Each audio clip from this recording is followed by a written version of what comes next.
What else did Abraham Maslow say about motivation? He's a psychologist and he came up with this pyramid of needs. And personally, I think Abraham Maslow is one of the most underrated psychologists in history. Most people learn about this pyramid of need in the high school or wherever, but it basically stops there. It's something very basic. But he wrote books about self-actualized human beings, how they think, how they behave, how they feel, and about motivation, how growth is happening. I read actually 5 books of Abraham Maslow, and he's, for me personally, he's really mind-blowing, and this is why I bought more and more books about him. And I would just like to share some insights today about motivation. What else did he talk about? Now, first of all, he obviously basically came up with this pyramid, which is about motivation. Some people might have not known about this before. Basically, here are 5 levels. And when you come in this world, you start at the very bottom and you have the motivation to meet your physiological needs. Water, food, sex. When this is met, you're like, okay, my stomach is stuffed, I have something to drink, but I need a shelter, I need some safety. People in the first world usually have this met. If they lose their job, yes, safety might be threatened again. But as soon as you have a shelter, a sense of safety and food and water, you strive for the next need. Then you're motivated to fulfill the need of love and belonging.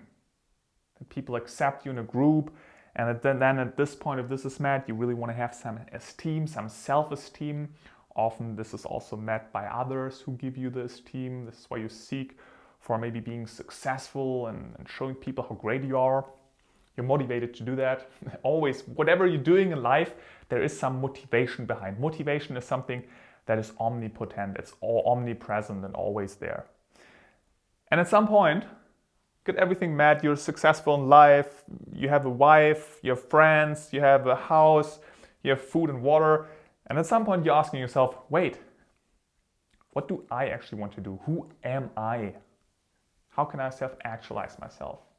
And Abraham Maslow wrote a lot about people who are self-actualized. They perceive life differently, they feel life differently, and yes, they found their authentic self to a certain degree and can express that. Now, you might have already realized that those 4 needs here are more in a red color and this here one in a green, because there can be a motivational distinction made. And it's actually necessary that we do this one. We can connect the pyramid of needs to the concept of positive and negative motivation. Those 4 needs here tend to be more negative motivation. You're like, damn it, I don't have a home, I need a home. I don't have love, I don't want to feel unloved anymore. This tends to be more negative motivation because those 4 needs are deficiency needs, right? So something is missing in your life and then you want to fulfill this. Though at this point when you reach self-actualization, there's a huge transition is happening. You don't have a deficiency need anymore. It's more like a being need.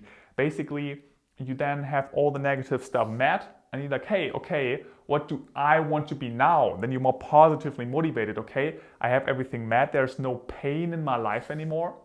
And now the question is, what do you want to do? By the way, actualized human beings, they tend to have similar values that they're striving towards, such as truth, perfection, goodness, simplicity, and a lot of other values. And values are always the strongest leverage for motivation. If you want to motivate something, to do something, talk about his values. What is most important to him? If he wants to learn and grow, show him that the task he's supposed to do helps him to learn and grow. Talk to his values or her values, and this will give you the biggest motivation. Now we talked about positive and negative motivation. We can also link this concept to intrinsic and extrinsic motivation. Those 4 needs here, deficiency needs, are mostly extrinsically motivated. Right? You want to have a car, you want to have from other people something, you want to have a house, food. This is like extrinsic motivation. And here again, this shift is coming when you start to be intrinsically motivated. Okay, I got everything. What do I want to do? And this is why self-actualized human beings are the most creative human beings, because Intrinsically motivated people are more creative. Actually, studies have shown if you want to improve the creativity of a team and you say, okay guys, let's just give them more money. You all get $1,000 more per month if you generate a great idea. People will evaluate their motivation, be like, wait, why am I doing this? I think I'm also really doing it because of the money, because I'm getting so much money here. And then you become more extrinsically motivated, which is lowering your creativity, because creativity is really coming from within intrinsic motivation. This is what you're gaining here, you're more intrinsically motivated, and this is really what you want to have. This is really when you strive more, you float more throughout the day. Those are a couple of important points here. Another one might be that it's advisable to look sometimes behind something. What is lying behind there? If a kid really wants an ice cream of the mother, maybe it's some physiological needs, just wants to simply an ice cream. Maybe sometimes the kid it's just an example here, connecting this to love. And if she gets the ice cream of the mother, she also feels loved and cared about. Right? So there's some symbolic meaning behind this ice cream, and then suddenly the ice cream becomes very, very important.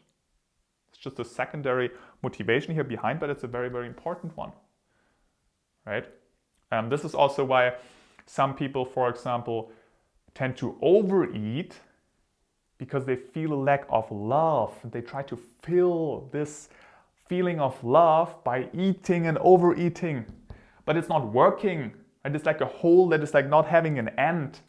And this is why they eat and eat and they never feel loved, because they use the wrong approach. Just overeating is not fulfilling your love need truly. It's just like fulfilling some physiological needs, which is like way too much, and then it becomes really a pathology and it's unhealthy. So also look behind things, what is standing behind there.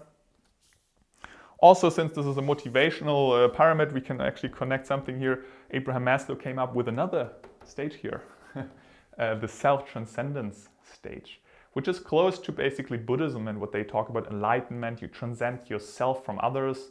It's not this me or you game, which is already happening a little bit here in this stage, but here it becomes more self-transcending, more like tends to go in the direction of enlightenment if you read about Buddhism, which is very interesting, because the Buddhists, they don't say go out there and reach those goals and then you self-actualize and self-transcend. No, they say let go of the negative and positive motivation, everything that you want to reach in the outer world, just let go of that.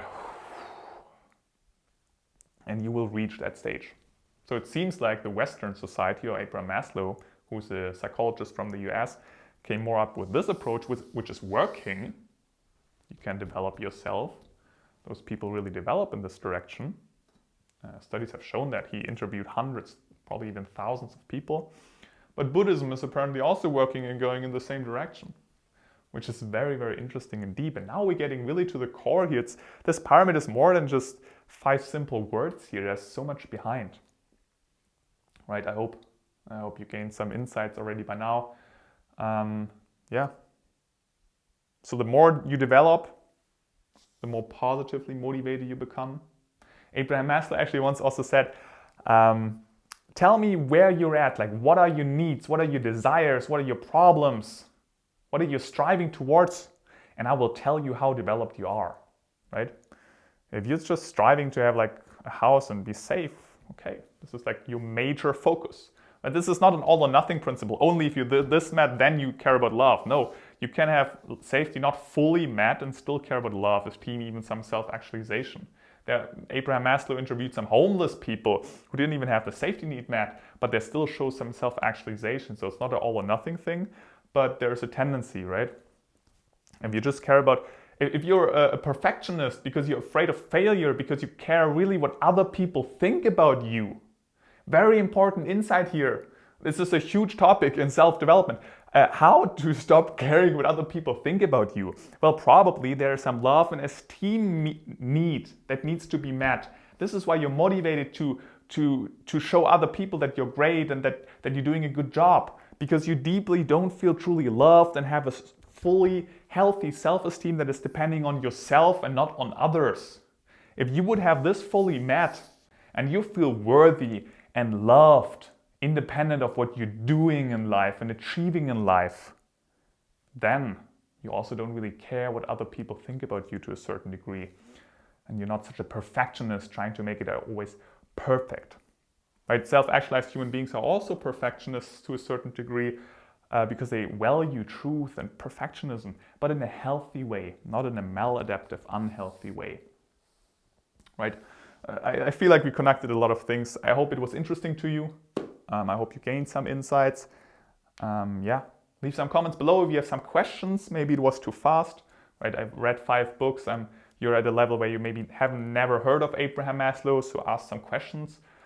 Subscribe to this YouTube channel for more videos about practical psychology.